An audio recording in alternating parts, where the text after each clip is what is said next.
Jérusalem, nous retrouvons notre correspondant Daniel Haïk ce matin. Et Daniel, ce matin encore, c'est le dossier iranien qui fait donc la manchette des quotidiens israéliens. Un dossier qui préoccupe de plus en plus les Israéliens. Et oui, il faut le dire, le Yediot Aharonot parle dans sa manchette de bataille, de blocage de la part d'Israël et de face-à-face entre Lapid et Biden. Lapid a été très clair, l'accord est mauvais, a dit le Premier ministre israélien. Il ne respecte pas les critères posés par l'administration américaine elle-même.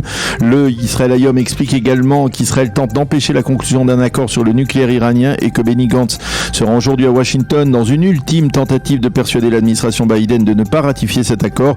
L'argument majeur d'Israël est celui qui figure en manchette du Israël Hayom ce matin, les dizaines de milliards de dollars que l'Iran gagnera de la levée des sanctions économiques contre elle seront transférés aux organisations terroristes.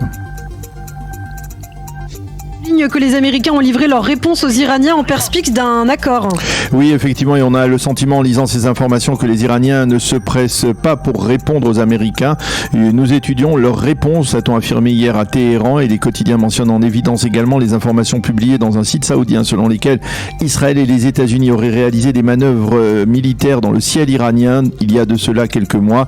Selon des observateurs, cette information fait partie d'une sorte de guerre psychologique à laquelle les Israéliens se livrent face à Téhéran. Côté israélien, Yair Lapid a déclaré si un accord est conclu, il n'engagera aucunement Israël, et les sites d'information israéliennes mentionnent à peine ce matin la conférence de presse donnée hier soir par Binyamin Netanyahou, dans laquelle l'ancien Premier ministre a expliqué pourquoi l'accord était dangereux et pourquoi aussi la politique qu'il a menée pendant de longues années lorsqu'il était au pouvoir avait été selon lui la plus juste et la plus efficace.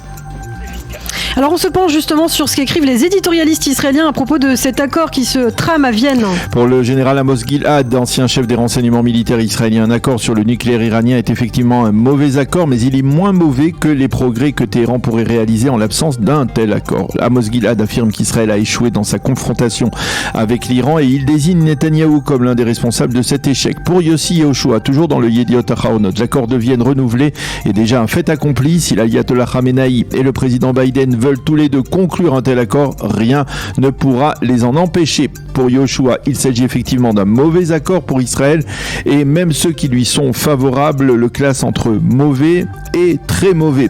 Yehoshua de constater que jusqu'à présent, Joe Biden n'a même pas daigné répondre au téléphone sollicité par Yair Lapid au cours des derniers jours et l'on peut se demander pourquoi le blitz israélien contre cet accord a débuté si tard, trop tard selon Yehoshua. Ronen Bergman, le spécialiste des services secrets israéliens du Yediot Aharonot et du New York Times, considère que la signature d'un accord entre l'Iran et les puissances ne mettra pas fin à la guerre des ombres et au combat de rue auquel Téhéran et Jérusalem se livrent actuellement. Au contraire, elle devrait même l'amplifier.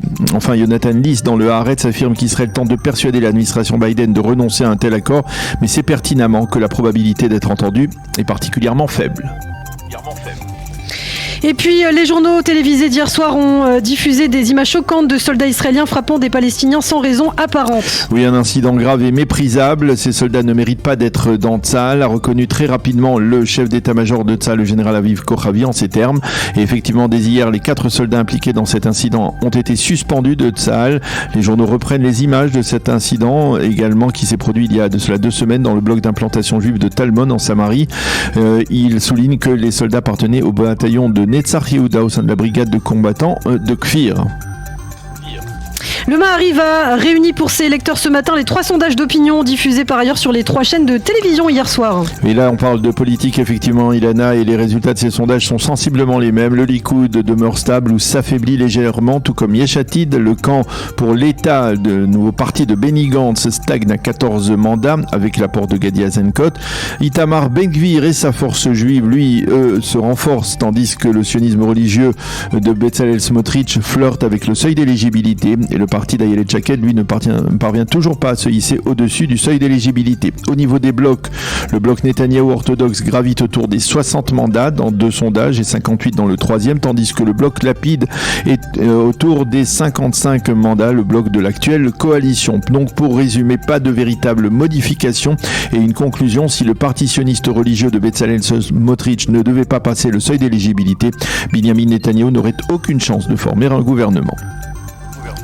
Le site N12 et la chaîne 12 de la télévision israélienne se penchent sur un sondage réalisé à l'occasion des 6 mois de la guerre entre la Russie et l'Ukraine. Oui, ce sondage permet de constater que les russophones d'Israël sont majoritairement opposés à la politique menée par le gouvernement israélien depuis le déclenchement du conflit entre la Russie et l'Ukraine. L'immense majorité des Israéliens issus de l'ex-Union soviétique sont persuadés en effet que la Russie a entamé une guerre injuste. Ils sont 82% à le penser et ils réclament donc d'Israël un soutien sans réserve à la cause ukrainienne, un soutien qui s'exprimerait entre autres par l'augmentation de l'aide israélienne défensive donc à l'Ukraine. 88% des personnalités interrogées le pensent donc dans ce sondage. Enfin, l'organisation des Amis de l'Ukraine en Israël est plus critique encore. Israël est le pays occidental qui a aidé le moins l'Ukraine jusqu'à présent. Selon cette enquête, 73% des personnes interrogées pensent qu'Israël doit venir en aide aux soldats ukrainiens blessés au combat en particulier.